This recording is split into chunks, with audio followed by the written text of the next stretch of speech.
Hello everybody. Today I'm going to be talking about 2 crime noir books.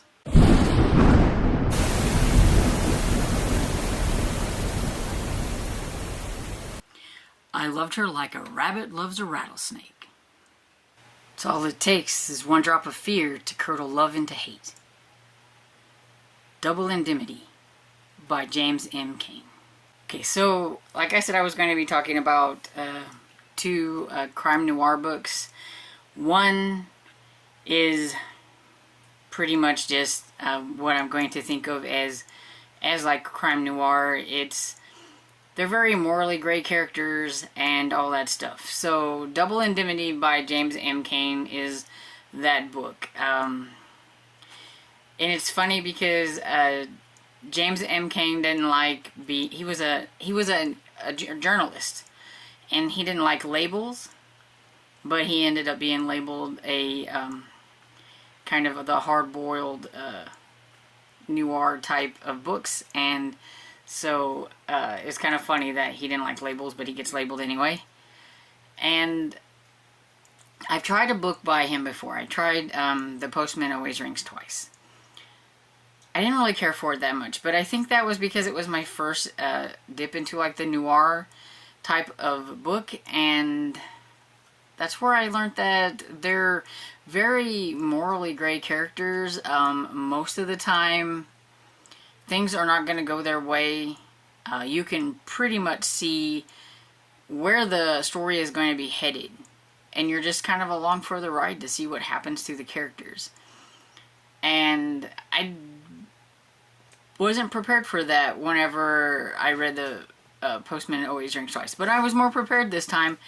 So I think now that I kind of have a little bit more of a grasp, that I just kind of like, went along for the ride and just let it go where it takes me. And I enjoyed Double Indemnity a lot more than I did The Postman Always Rings Twice. In Double Indemnity, we have Walter Nuff, who is an insurance salesman, and he is going to the Nordlinger's house to sell insurance.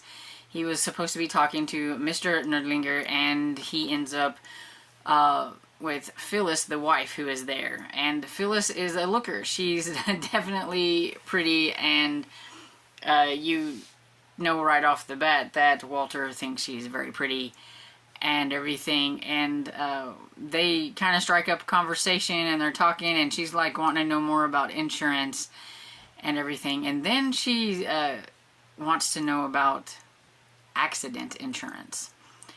And even though Walter can pretty much figure out why she's wanting to know about this insurance and where she is going with it and everything, he's so obsessed with her looks and how pretty she is, and thinks himself in love with her, that he just loses all sense of propriety or whatever. I don't know. But Walter knows where things are headed, and he's not thinking straight. He thinks himself in love with Phyllis, and he's not. I mean, it's lust, it's obsession, it's everything but love. And you find that out because he even gets himself kind of wrapped up and involved with, I think her name is Lois, which was Mr. Nordlinger's daughter, and some things along the way that kind of his feelings towards things changes and everything. But he's into things up to his eyeballs and everything. And so my favorite quote I thought would fit really well, would have pretty much just summed up the novel in a quote, but I thought it would be a little too spoiler, so I didn't put it at the front. And I think it's hard to tell, and I'm pretty sure you can tell even by me talking about this where the novel is going to go. It's about, it's 115 pages, so it's very short, and it's about morally gray characters doing very bad things and the things that happen to them, and you're kind of rooting for those things to happen because they're morally gray characters and they deserve what they get. But it's just surprising, I guess, how the ending was just kind of like, oh, okay, that's where we're going with that, you know? And, but like I said, because I know kind of how these are going, and I really think that Double Indemnity and The Postman Always Rings Twice are very, like, similar in everything and how things play out and what goes. But I think it's because I wasn't quite expecting things with the Postman one, and in this one I kind of knew where things were probably going to go, that I like this one a little bit better. I gave this one 3 stars because it was entertaining and everything, and I watched the movie afterwards. I think the movie had Fred McMurray in it. If I'm wrong, I'll put the actual actor's name here. And I will say, besides the beginning and the ending, everything in the middle was exactly like the book. I mean, I felt like I was watching the book come to life in front of me, almost word for word. Everything that I read was on the screen, and I thought that was pretty cool. Except they changed the beginning to be a little bit more visual in tone, and I'm not sure why they changed the ending, but they did some different things with how it ended. But yeah, overall it was enjoyable, and I had a lot of fun reading that one. And so I will be checking out more from James M. Cain. I now have a grasp on probably how his books are going to be, so I think they would be kind of fun. I don't have any more of his. If I can find some, they're very hard to find on like Libby and everything. But the used bookstore had a few, and so I may have to take another trip up there at some point and specifically look for his books. When I went up there before, I saw some, I'm pretty sure, but he wasn't on my radar at that time. But now I think he might be on my radar, and I need to look for some for my collection as well. So now we're going to move into The Big Sleep by Raymond Chandler.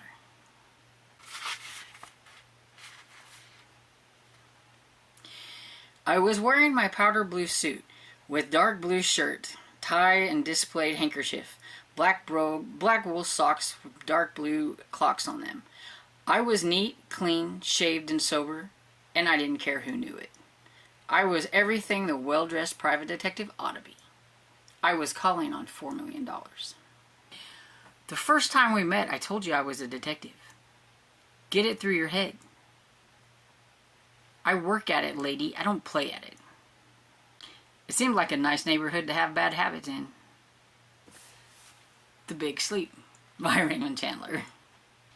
Okay, so I will say that I went into The Big Sleep with low expectations because I knew this was a private detective, hard-boiled, crime noir type of detective book, and I didn't care for The Maltese Falcon by Dashiell Hammett. I didn't like Sam Spade. So my thoughts on crime noir when it comes to the private detectives was quite low. But I really like Philip Marlowe. He's sarcastic. He doesn't really care what you think. You know, just like I read you that part from the very beginning on how he was dressed. And he was dressed as, you know, he thought a well-dressed detective should be. And he didn't really care if you didn't think so. And that was it. And that's kind of him throughout this whole thing. Things are happening all around him, and he's very sarcastic about it. I do think that he's probably going to wish that he had never met the Sherwoods by the end of this. And, yeah, so it's filled with all kinds of fun quotes and inner monologue and everything. And I will be the first to admit, I don't really like a book because of its writing style. Now, there can be some books that I read that I don't get on with the writing style and everything, but I'm never one to say it has flowery writing, it has, you know, this and that and the other when it comes to writing. It's just, if it entertains me, I like it. But I can say that this book was filled with all sorts of fun quotes and all that kind of stuff that, you know, just really made it an entertaining read. And I can kind of see why people really enjoy Raymond Chandler's writing. It's kind of sad that Raymond Chandler didn't get to write very much. Raymond Chandler started writing in 1933. He had a publication in a magazine called The Black Mask magazine, and then he wrote his first book, which was The Big Sleep. This one is from 1939, I think. Yeah.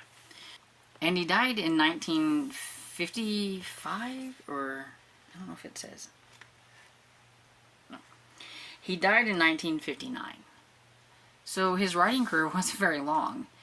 And it's kind of sad because I read this one and I'm going to, I think, enjoy reading the rest of the Philip Marlowe books, and that's all he pretty much ever wrote was Philip Marlowe, from what I gather. And there's not very many of those. And so, you know, that's kind of sad. You get somebody who is really good at his craft, he did a really good job, but then you don't get very many books from them. And then you have some that you've got, like, you know, hundreds and hundreds of, you know, and stuff. So, you know, it's kind of how it goes.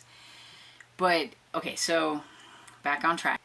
In this book, Philip Marlowe is headed to General Sherwood's house. It's this giant mansion and everything. He gets there, he's looking all around, and, like, I mean, first, you know, thing that happens to him is this lady in, like, her 20s. She's really looks like she's off her rocker, and she's all giggly and everything, and just comes in there and starts flirting with him off the bat, and pretty much just kind of pawing all over him and everything, and he's just kind of like, what in the world is going on? And I mean, he even, whenever the butler comes back in to get him, to take him to the general's place there, he's like, who is that? And he's like, well, you know, that's Carmen Sherwood. And Philip Marlowe says, I think you need a wiener. And so, yeah, I mean, it was just kind of comical right off the bat. And then the general is this guy who, he looks like he's pretty much on death's doors. He looks like, you know, he could go at any moment. He's just really, really old, and he's in this wheelchair. He can't do a whole lot. It talks about a lot about what's going on with him and everything, but he pretty much asked Philip Marlowe a little bit about himself, you know, kind of start a conversation or whatever, and then he goes into talking about Rusty Regan and family secrets and all these kind of things, and it's kind of like, you know, why are you telling me this kind of thing? And he says that, he mentions that he'd been bribed before, or he had to pay, or he paid off this guy named Joe Brody to leave Carmen alone, and now he's being blackmailed again. And so he gives the papers over to Philip Marlowe, and he looks them through, and he's seeing that it has something to do with this guy named Geiger and everything. And he's like, you know, not really quite exactly sure what the general is wanting Marlowe to do, but, you know, I'll look into it kind of a thing. And I think that's when he probably wishes he probably would have never done that, because that's when the bodies start dropping. Every time he goes to look for somebody, he finds that person dead, or they die while he's right in the middle of everything and he's hiding. And it's just one thing after another, and all of these things seem to have to do with this Carmen Sherwood, with the other daughter who was married to the Rusty Regan guy, and it's all very connected in this very complex way that's it's very hard to explain without really spoiling a lot of what's going on and everything. But it was very entertaining. And I really feel like, you know, Marlo really was like, you know, next time, let's just not go to the rich people's house because they're crazy.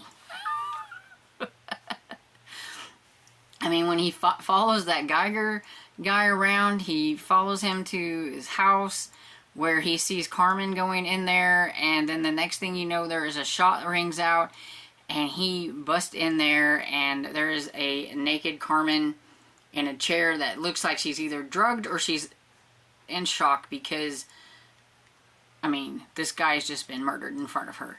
And Marlo rescues her from that and everything, and then whenever he goes back, like the body's gone.